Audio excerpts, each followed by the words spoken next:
Bismillahirrahmanirrahim. Assalamu alaikum. I hope you all are fine. So students, take out your books and open page number 95. Previous lecture में हमने numerical number 4, 5 and 6 किए थे and आज हम remaining 4 numericals करेंगे. So numerical number 7 statement है a balloon that contains 1.6 dm cube of air at standard temperature 0 degree centigrade and 1 atm pressure. एक balloon है और उसमें एयर जो है वो है 1.6 dm क्यूब, ये इसका वॉल्यूम है. एंड टेम्परेचर जो है वो स्टैंडर्ड टेम्परेचर है, मीन्स नॉर्मल रूम टेम्परेचर जो होता है, स्टैंडर्ड टेम्परेचर जो होता है ये 0 डिग्री सेंटीग्रेड है और ये 1 atm जो है स्टैंडर्ड प्रेशर है. It's taken under water to a depth at which its pressure increases. इसको हम वाटर डेप्थ पे लेके गए हैं इस तरह से कि इसका प्रेशर इंक्रीज हो गया 3 atm. पहले 1 atm था और प्रेशर इंक्रीज हो गया 3 atm हो गया. Suppose that temperature remains unchange. Suppose करें कि टेम्परेचर इसका चेंज नहीं हुआ, टेम्परेचर कांस्टेंट है. What would be the new volume of the balloon. अब वॉल्यूम हमें फाइंड करना है, फाइनल वॉल्यूम की वॉल्यूम में कितना चेंज आएगा. इनिशियल वॉल्यूम 1.6 dm क्यूब था, प्रेशर में जो चेंज आया प्रेशर 1 से 3 हो गया, इंक्रीज हुआ. अब हमने वॉल्यूम फाइंड करना है कि वॉल्यूम क्या होगा फाइनल.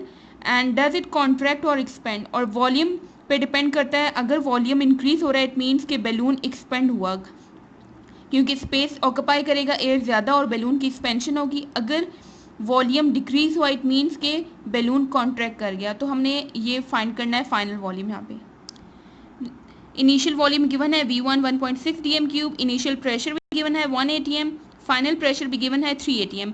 टेम्परेचर कांस्टेंट था, कांस्टेंट जो चीज़ होती है वो हम नहीं लेते, तो इस न्यूमेरिकल में टेम्परेचर को कांस्टेंट रखा था और प्रेशर और वॉल्यूम गिवन है. एंड फाइंड हमने करना है फाइनल वॉल्यूम V2. सोल्यूशन में हम फार्मूला यूज़ करेंगे बॉयल्स लॉ वाला, P1 V1 equal to P2 V2. Again यहाँ पे हमने जो चीज़ फाइंड करनी है, जो अननोन है वो एक साइड पे रखेंगे, बाकी सब वैल्यूज़ को दूसरी साइड पे ले जाएंगे. तो यहाँ पे हमने फाइनल वॉल्यूम फाइंड करना है, तो P2 यहाँ पे मल्टीप्लाई और इसको दूसरी साइड पे लेके जाएंगे तो ये वहाँ जाके डिवाइड हो जाएगा और ये फाइनल एक्सप्रेशन आ गया हमारे पास. V2 की वैल्यू है ये P1 एक्सप्रेशन आया P1 V1 ओवर P2. तीनों की वैल्यूज़ क्वेश्चन में गिवन है, ये तीनों वैल्यूज़ यहाँ पुट करेंगे और फाइनल वॉल्यूम हमारे पास आ गया 0.53 dm क्यूब. इसलिए लगाया है क्योंकि V1 की जो वैल्यू थी वो dm क्यूब में थी, इसलिए V2 की जो वैल्यू उसके साथ भी dm क्यूब लगाएंगे. अब यहाँ पे देखें वॉल्यूम पहले 1.6 था, अब 0.53 हो गया, तो वॉल्यूम में डिक्रीज आया है. सो आंसर इसका क्वेश्चन का आंसर है कि as the volume is reduce, क्योंकि वॉल्यूम रिड्यूस हुआ है so the balloon will contract. तो इट मीन्स कि बैलून कॉन्ट्रैक्ट कर जाएगा. न्यूमेरिकल नंबर 8 की स्टेटमेंट है a sample of neon gas occupies a volume of 75 centimetre cube at very low pressure of 0.4 atm. हमारे पास गैस सैंपल है, neon gas है और उसका वॉल्यूम है 75 सेंटीमीटर क्यूब और प्रेशर लो है इसका 0.4 atm. Assuming temperature remains constant. आपने अज्यूम करना है कि टेम्परेचर में चेंज नहीं आ रहा, वो कांस्टेंट है. What would be the volume. Final volume क्या होगा एट 1 atm. 1 atm प्रेशर पे हमने फाइनल वॉल्यूम फाइंड करना है. सो डेटा इसमें इनिशियल वॉल्यूम गिवन है V1 75 centimetre cube, initial pressure है 0.4, फाइनल प्रेशर P2 है 1 atm. फाइनल वॉल्यूम हमने फाइंड करना है. अगेन आप यहाँ पे देखें वैल्यूज़ को देख के आप बता सकते हैं कि इसमें फार्मूला कौन सा यूज़ होगा. तो ये P1 V1 equal to P2 V2 वाला ये वाला एक्सप्रेशन यूज़ होगा. इसमें भी अननोन वैल्यू V2 है, तो P2 को हम दूसरी साइड पे ले जाएंगे और V2 की वैल्यू हो जाएगी यहाँ पे P1 V1 divided by P2. तीनों की वैल्यूज़ क्वेश्चन में गिवन है, ये तीनों वैल्यूज़ यहाँ पुट करेंगे और यहाँ से V2 की वैल्यू आएगी. इसको आप जब भी वैल्यू इस तरह से सॉल्व करते हैं तो सबसे पहले ऊपर जो वैल्यूज़ होंगी उनको आप मल्टीप्लाई अलग से किया करें एंड देन उसको डिवाइड किया करें. तो यहाँ पे जस्ट नीचे 1 ही है, तो इस दोनों वैल्यूज़ को मल्टीप्लाई करेंगे तो वैल्यू आती है 30 सेंटीमीटर क्यूब. सेंटीमीटर क्यूब इसलिए लगाया क्योंकि V1 का जो यूनिट है वो सेंटीमीटर में है, सेंटीमीटर क्यूब में. तो ये फाइनल वॉल्यूम यहाँ से आ गया हमारे पास. न्यूमेरिकल नंबर 9 स्टेटमेंट है a gas occupies a volume of 35 dm cube at 17 degree centigrade. Gas है उसका वॉल्यूम है हमारे पास 35 dm क्यूब और टेम्परेचर है 17 degree centigrade. If the gas temperature rises to 34 at constant pressure, अगर गैस का टेम्परेचर इंक्रीज हो जाए टू 34 डिग्री सेंटीग्रेड और प्रेशर कांस्टेंट रहे, would you expect the volume to double. तो क्या आप एक्सपेक्ट करते हैं कि वॉल्यूम डबल हो जाएगा टेम्परेचर की इंक्रीज होने की वजह से. इफ़ नॉट, अगर नहीं होता तो कैलकुलेट द न्यू वॉल्यूम. तो न्यू वॉल्यूम हमने फाइनल वॉल्यूम कैलकुलेट करना है. डाटा है initial volume V1 35 dm³, initial temperature और फाइनल टेम्परेचर गिवन है, दोनों सेल्सियस में गिवन थे। डिग्री सेंटीग्रेड में इनको केल्विन में कन्वर्ट करने के लिए 273 हम ऐड करेंगे तो ये केल्विन में इनकी वैल्यू आ जाएगी। फाइनल वॉल्यूम हमने फाइंड करना है। फॉर्मूला यहाँ पे हम चार्ल्स लॉ वाला यूज़ करेंगे, V1/T1 इक्वल टू V2/T2। इसमें हमने फाइंड करना है फाइनल वॉल्यूम। फाइनल वॉल्यूम ये टर्म अननोन है, बाकी जो तीनों टर्म्स हैं वो गिवन है। तो V2 को एक साइड पे करके बाकी सब वैल्यूज़ को एक साइड पे कर देंगे। यहाँ से V2 की वैल्यू आ गई, एक्सप्रेशन आ गया V1 × T2 divided by T1। तीनों की वैल्यू क्वेश्चन में गिवन है डाटा में। तीनों के आप वैल्यूज़ प्लेस करेंगे, पहले 35 × 307 करेंगे और जो आंसर आएगा उसको आप 290 से डिवाइड करेंगे तो ये V2 फाइनल वॉल्यूम की वैल्यू आएगी। इसका यूनिट आप वही लेंगे जो V1 का है, तो ये फाइनल वॉल्यूम हमारे पास आ गया।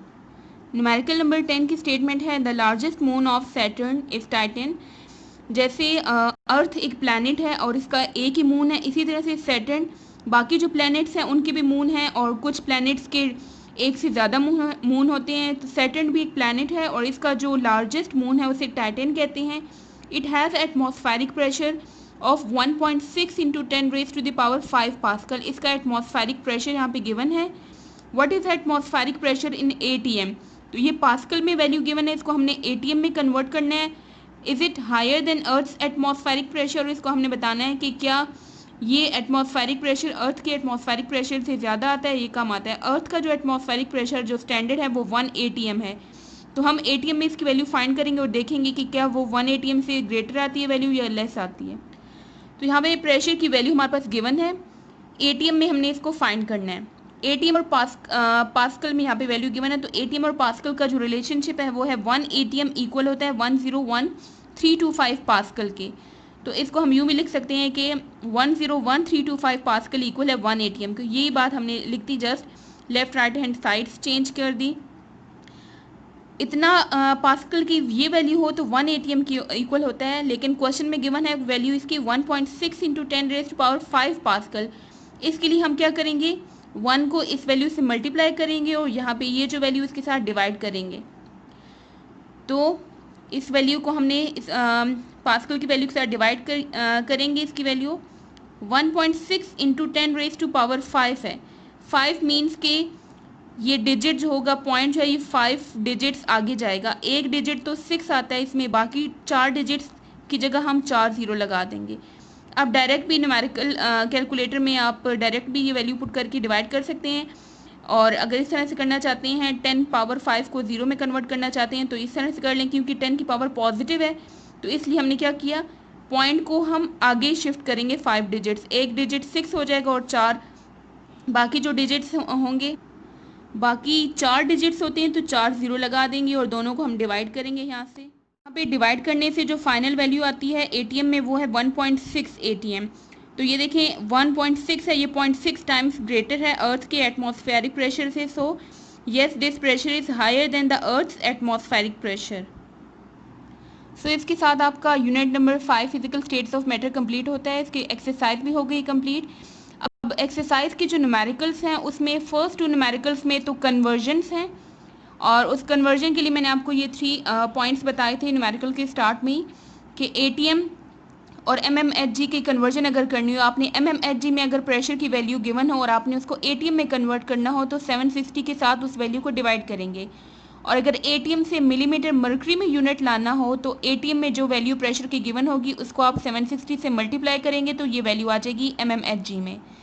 इसी तरह से पास्कल और ATM की कन्वर्जन है कि अगर आपके पास प्रेशर की यूनिट पास्कल में है और आपने उसको ATM में कन्वर्ट करना है तो जो पास्कल की वैल्यू होगी उसको आपने 101,325 के साथ डिवाइड करना है तो ATM में वैल्यू आ जाएगी। और अगर ATM से पास्कल में जाना है तो जो ATM की वैल्यू होगी उसको आपने मल्टीप्लाई करना है इस वैल्यू के साथ। देन टेम्परेचर की यूनिट्स की कन्वर्जन थी डिग्री सेंटीग्रेड या सेल्सियस में टेम्परेचर गिवन हो और आपने केल्विन में कन्वर्ट करना हो तो 273 उस वैल्यू में आप ऐड करते हैं जो भी सेल्सियस की वैल्यू होगी, तो केल्विन में हमारे पास वैल्यू आ जाती है। और अगर केल्विन में आपके पास वैल्यू और आपने उसको सेल्सियस में कन्वर्ट करना हो तो केल्विन की जो भी वैल्यू होगी टेम्परेचर की उसमें से आपने 273 माइनस करना है तो सेल्सियस में वैल्यू आ जाएगी। इसके बाद जितने भी न्यूमेरिकल्स में हैं उन सब में मोस्टली यही 2 फार्मूलाज यूज़ किए गए हैं। एक है P1 V1 equal to P2 V2, इनमें से कोई एक वैल्यू अननोन होती थी और बाकी तीनों वैल्यूज क्वेश्चन में गिवन होती हैं, तो आप ये फार्मूला यूज़ करते हैं। एंड सेकेंड ये वाला एक्सप्रेशन यूज़ किया गया है V1/T1 equal to V2 divide by T2, इसमें से भी एक वैल्यू अननोन होती है और बाकी तीनों वैल्यूज क्वेश्चन में गिवन है। तो ये जस्ट ये चीज़ें यूज़ की गई हैं न्यूमेरिकल्स में।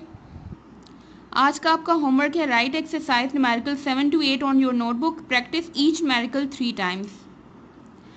सो स्टूडेंट्स, अगर आपने प्रीवियस लेक्चर्स आपने रिवाइज करने हो तो आप चैनल पे जाएंगे तो वहाँ पे डिफरेंट चैप्टर्स की यूनिट क्लास 9th क्लास की डिफरेंट चैप्टर्स की मैंने प्लेलिस्ट बनाई है। तो आप प्लेलिस्ट पे पूरे चैप्टर्स की वीडियोज़ में वो लिस्ट में दी गई हैं, तो आप वहाँ से देख सकते हैं, रिवाइज कर सकते हैं। इसके अलावा unit number 5 physical states of matter, इसकी जो प्लेलिस्ट है कंप्लीट, जिसमें सब वीडियोज़ जो हैं वो अरेंज की गई है लाइन बाई लाइन, तो उसका जो लिंक है वो मैं इस वीडियो के एंड में दे दूँगी। तो आप उस लिंक पे क्लिक करेंगे तो आप वो प्लेलिस्ट ओपन हो जाएगी, आप वहाँ से वीडियोस जो हैं वो सारी रिवाइज कर सकते हैं प्रीवियस लेक्चर्स की।